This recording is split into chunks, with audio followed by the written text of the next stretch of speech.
Assalamualaikum dan salam sejahtera, bersama saya Rizadin Roslan dalam 15 minit MMTV edisi 29 November 2022. Seorang penceramah bebas mengaku tidak bersalah di Mahkamah Seksyen Klang hari ini atas 9 pertuduhan salah laku seksual termasuk merogol seorang remaja bawah umur dalam kejadian antara Jun 2021 hingga Februari lalu. Tertuduh Muhammad Fatih Naim Mazlan, 30 tahun, membuat pengakuan itu selepas 9 pertuduhan dibacakan jurubahasa mahkamah di hadapan Hakim Syafira Muhammad Said. Mengikut 7 pertuduhan, bapa kepada 8 anak itu didakwa merogol remaja perempuan yang kini berusia 14 tahun dan bagi kesalahan itu dia didakwa mengikut Seksyen 376-1 Kanun Keseksaan. Muhammad Fatih yang mempunyai 3 isteri turut didakwa melakukan amang seksual terhadap mangsa sama mengikut Seksyen 14-A Akta Kesalahan Seksual terhadap Kanak-kanak 2017. Kedua-dua seksyen itu memperuntukkan hukuman penjara sehingga 20 tahun dan sebatan jika sabit kesalahan. Selain itu, tertuduh didakwa melakukan hubungan seks dengan objek terhadap remaja berkenaan mengikut Seksyen 377CA Kanun Keseksaan dan jika sabit kesalahan, ia memperuntukkan hukuman penjara tidak kurang 5 tahun dan boleh sampai 30 tahun serta sebatan. Perdana Menteri Datuk Seri Anwar Ibrahim mengingatkan mana-mana ahli parlimen yang bakal dilantik menganggotai barisan kabinet menghormati proses kerjasama dengan penjawat awam sebagai tonggak dalam mencipta kejayaan negara. Ujarnya, walaupun proses lantikan anggota kabinet masih dalam tempoh bergelora, namun beliau mahu menasihatkan rakan-rakannya yang dipilih sebagai menteri dalam masa terdekat mengekalkan sistem peraturan tadbir urus yang cekap. Beliau menekankan perkara paling awal yang diperlukan adalah perubahan dalam kepimpinan.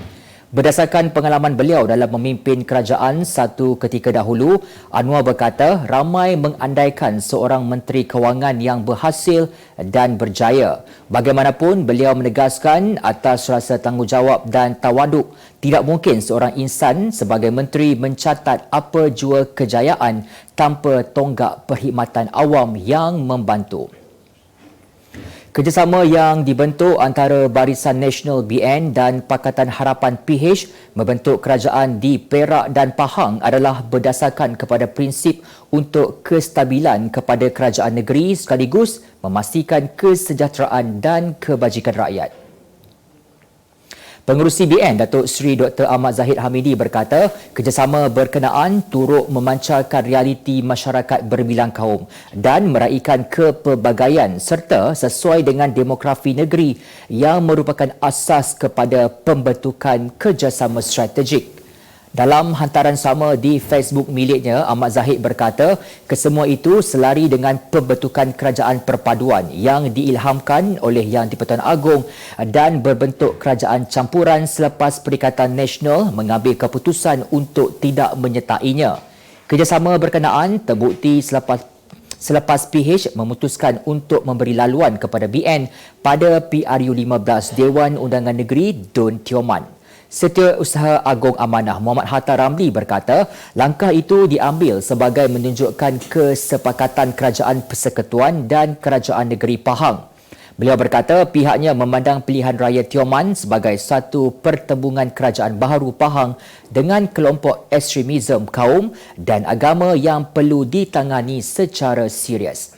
Semangat berkenaan menjadi keperluan untuk mewujudkan perpaduan erat komponen kerajaan negeri dalam menentang calon Perikatan Nasional.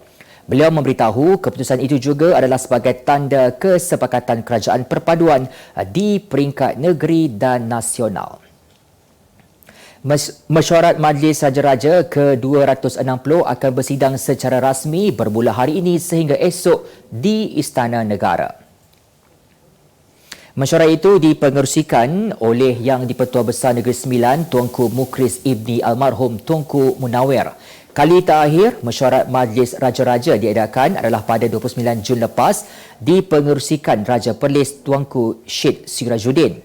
Mesyuarat dijangka menyentuh perkembangan semasa dalam negara serta cabaran mendatang termasuk ekonomi. Agenda lain dijangka turut disentuh ialah kemajuan hal ehwal agama Islam dan pembaharuan institusi Islam negara selain taklimat mengenai keselamatan dan pertahanan negara. Apa yang ada dengan Media Mulia Sendang Berhad? Di Media Mulia kami memaparkan berita-berita terkini, tepat dan sensasi menerusi Putusan Malaysia dan juga Kosmos. Berita-berita berkenaan isu semasa, politik, hiburan, sukan, laporan khas. Pelbagai segmen seperti program diskusi dan bual bicara. Korang yang dipaparkan berkongsikan pemikiran baharu dan suara kontemporari. Mendapatkan perkembangan berita semasa melalui laman web dan juga platform media sosial kami, Putusan Online dan Kosmo Online. Seorang wanita Vietnam didakwa di Mahkamah Magistrate Seremban hari ini atas pertuduhan membunuh kekasihnya, seorang lelaki tempatan, di sebuah apartmen di Taman Bukit Delima minggu lalu. Tertuduh La An Tu, 33 tahun, didakwa telah menyebabkan kematian ke atas Lim Swee Yong. Sehubungan itu, tertuduh didakwa di bawah Seksyen 302 Kanun Kesesaan jika sabit kesalahan boleh dihukum gantung sampai mati. Mahkamah kemudian menetapkan kes disebut semula 26 Januari 2023 untuk serahan dokumen.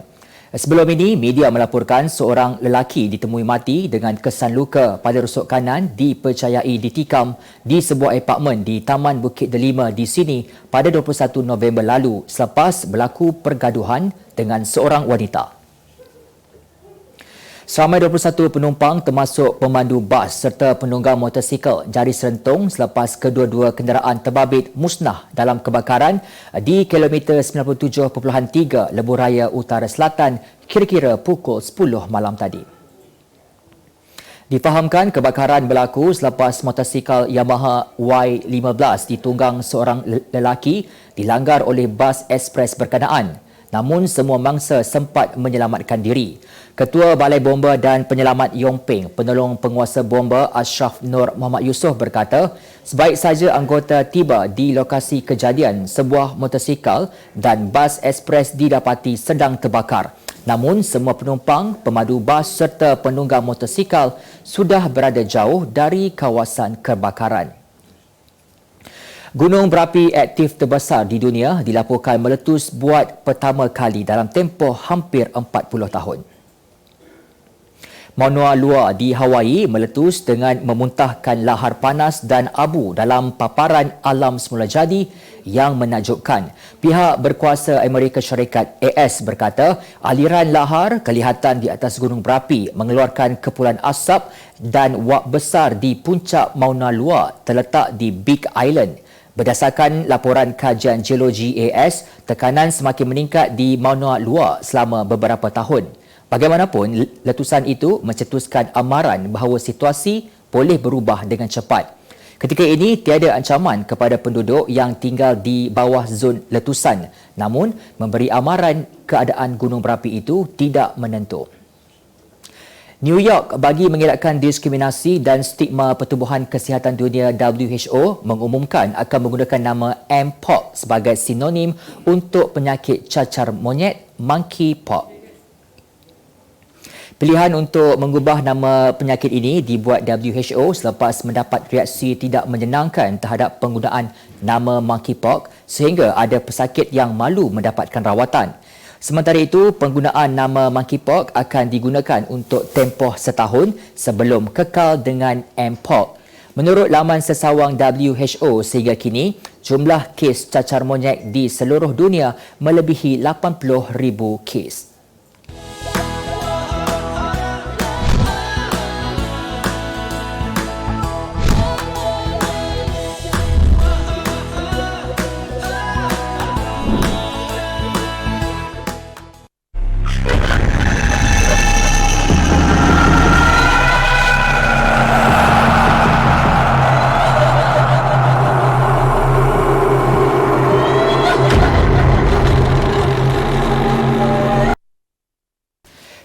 Komuniti Perniagaan meletakkan harapan besar terhadap Perdana Menteri Datuk Seri Anwar Ibrahim dan Kabinet yang bakal dibentuk dapat memacu ekonomi Malaysia pasca COVID-19.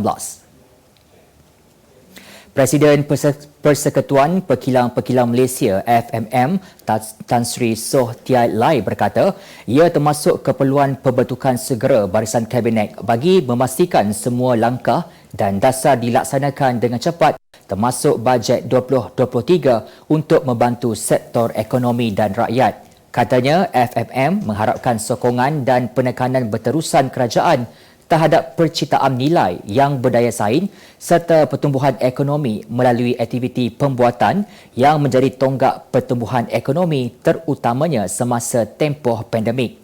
Melangkah ke hadapan, Tian Lai memberitahu penting bagi kerajaan untuk mengukuhkan asas ekonomi termasuk mengurangkan kos menjalankan perniagaan yang menjadi penghalang utama kepada pemulihan. Jelasnya, asas kepada komuniti perniagaan adalah keperluan untuk memulihkan tahap keyakinan pelabur asing dan domestik dengan memberi tumpuan kepada dasar yang betul, mengukuhkan pasaran modal dan memastikan kestabilan ringgit. Lanskap permintaan kediaman di Malaysia merekodkan prestasi memberangsangkan selain kekal berdaya tahan sebaris pasaran Singapura dan Vietnam. Ketua Risikan Hartanah Kumpulan Properti Guru Dr. Lee Nai Jia berkata peningkatan permintaan di Malaysia kembali meyakinkan selepas sekatan pergerakan akibat COVID-19 dihentikan. Situasi positif itu turut dipacu oleh pasaran buruh yang kukuh serta aliran pelaburan langsung asing yang stabil di Asia Tenggara. Properti Guru turut menganjurkan senario peningkatan harga rumah bagi pasaran kediaman di Malaysia sekaligus memperlahankan jumlah jualan menjelang separuh pertama 2023. Perseorangan lelaki badminton nombor 2 dunia Lee Zijia mengambil keputusan untuk berpisah dengan jurulatihnya dari Indonesia Indra Wijaya yang akan berakhir pada Jumaat ini. Indra yang kini berada di Jakarta mengakui terkejut apabila dimaklumkan mengenai perkara ini oleh pihak pengurusan pasukan Zijia ketika mengadakan pertemuan Ahad lalu. Jelasnya Zijia mahu bergerak solo dan mereka berdua mencapai kata sepakat untuk berpisah secara baik. Sementara itu, pengurus Zijia Lee Ziyi mengesahkan mengenai perkembangan tersebut dan mengucapkan terima kasih kepada Indra yang telah menyumbang khidmat sepanjang melatih pemain itu sebelum ini. Portugal menepati ramalan ketika mara ke pusingan 16 terbaik saingan Piala Dunia 2022 selepas berjaya menewaskan Uruguay 2-0 pada aksi kedua kumpulan H di Stadium Lusail awal pagi tadi. Skuad kenalian Fernando Santos kini mendahului kumpulan H dan akan menentang pasukan Korea Selatan yang tewas 2-3 menentang Ghana semalam.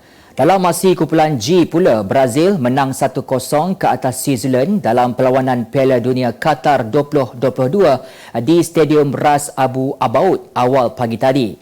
Dalam masa yang sama, perlawanan pada jam 6 petang waktu tempatan semalam menyaksikan Cameroon berjaya mempamerkan kebangkitan dramatik mengikat wakil Eropah Serbia selepas meraih keputusan 3-3 pada aksi di Stadium Al-Janoub.